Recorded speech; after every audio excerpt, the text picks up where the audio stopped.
építési területre a biztonság fokozásában lényegében teljes lefedettséget tudunk nyújtani: kamerarendszer, beléptetőrendszer, testhőmérséklet ellenőrző rendszerek, rendszámleolvasó rendszerek, és igazából bármi, amit a megrendelő igényet kér.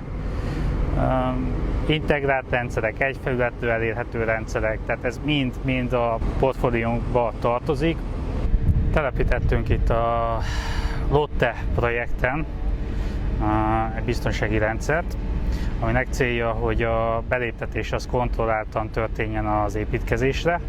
Erre a célra 2 sorompót, 2 darab forgóvillát, számos kamerát és a mögöttes rendszert telepítettük le.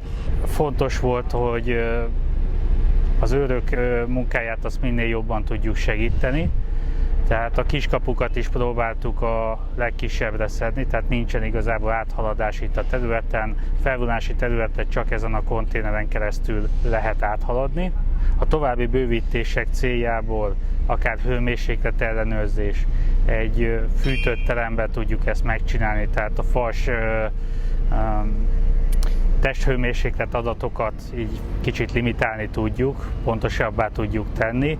A kamerarendszerről jelenleg 11, de napokon belül 15 kamerára bővítjük ezt az egész rendszert, plusz még 2 darab rendszámfelismerő rendszer van. A cél lényegében a kerítések, tehát a behatolási pontoknak a megfigyelése, illetve a belépő gépjárművek és személyeknek az azonosítása. Távolról elérhető a rendszer, mind az ügyfél, mind pedig az itteni vezetőség meg tudja tekinteni, meg tudja ellenőrizni, nem kell kijönni. 2 típust használunk, az egyik egy fix objektíves, halszemoptikás, ami 180 fokban lefedi itt a területet, ebből 2 darabot használtunk fel bent a forgóvillánál, tehát abszolút látjuk a kibejövőket egyetlen egy kamerán, illetve a gépjármű beléptetésnek ezt a területet 100%-ban meg tudjuk figyelni lyukaspont nélkül.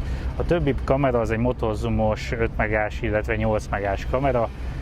Távolról tudjuk az optikát állítani, hogyha szükséges. Lényegében a cél az, hogy úgy állítsuk be, arra fókuszáljunk, ami ténylegesen lényeges, és nincs az, hogy egy széles látószögnél sokat látunk, de nem tudunk ráközelíteni, nem? Tehát itt már úgy vannak beállítva, hogy ahogy az kell. Nem kell hozzányúlni, tehát digitálisan gombnyomásra beállítható. Én azt tudom mondani, hogy elég kultúrát lett így a kivitelezése, tehát jól is néz ki, illetve felhasználás tekintetében egy elég magas színvonalú rendszert tudtunk összerakni. Tehát eljutottunk oda, hogy a nagyobb építőipari beruházásoknál beléptető rendszerek már teljesen általánosan léteznek, telepítik a generálkivitelezők, és most a covidos időszakban még ez annyival tud kiegészülni, hogy a testhőmérséklet mérést is be tudjuk a rendszerbe integrálni. Ezt most már automatikusan is tudjuk a rendszer részéhez igazítani. Gyakorlatilag egy csukló 2 cm távolságból történő detektálásával, hőmérséklet mérésével a testhőmérséklet meghatározható. Ez a forgóvillákkal, tehát a beléptető rendszerre összeépítve kontaktjelet ad a villának, és amennyiben a belépő személy lázban nem szenved, és a kártyája érvényes, úgy be tud lépni az építési területre. Ez most egy speciális igény, ami most kezd már általánossá válni az elhúzódó pandémia miatt, és ezzel is megpróbáljuk a dolgozók védelmét tovább fokozni.